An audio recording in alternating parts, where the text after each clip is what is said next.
Welcome to the channel. My name is Matthias. Today we're going to talk about Paradice X, Heralds, issues 1 and 2, written by Jim Kruger and Alex Ross.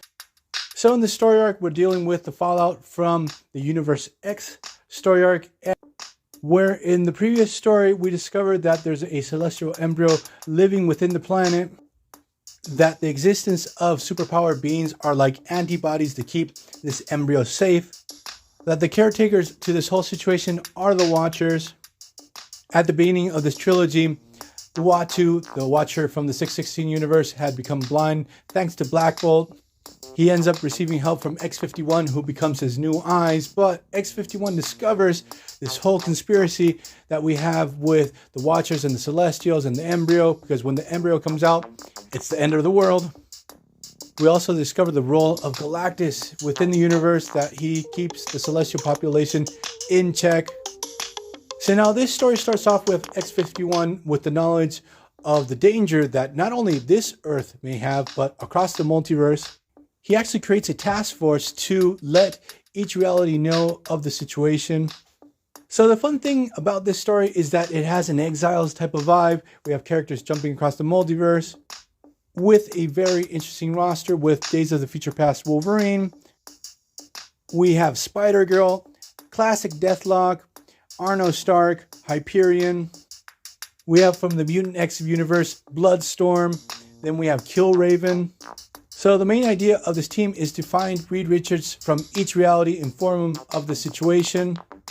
And he's going to be able to think of a situation to be able to stop the Celestials in each one of these cases. So it happens, we have our team jumping across the multiverse, and they fail in their mission every single time. They try to inform Reed Richards, but this is not enough. When they return back to Uadu's base on the blue side of the moon, we discover that the Watchers from all across the multiverse have congregated there to stop them in their mission, and also kill the blinded Uadu because he failed miserably in his mission. X-51 takes pity on Uadu. He ends up saving his life, and while doing this, he has an epiphany.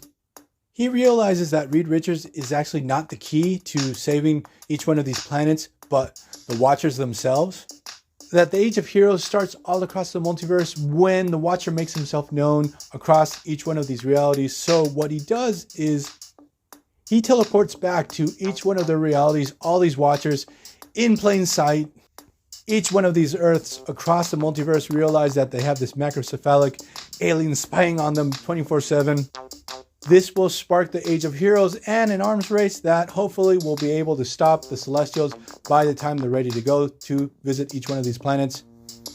Now, the really interesting thing about this story and within the trilogy of Earth X, Universe X, and Paradise X, we have so many cool ideas that end up bleeding into the main Marvel Universe. And in this case, with the Celestial Embryo, it ends up popping up within the Eternals movie, even though the movie wasn't that great. The initial idea was really awesome.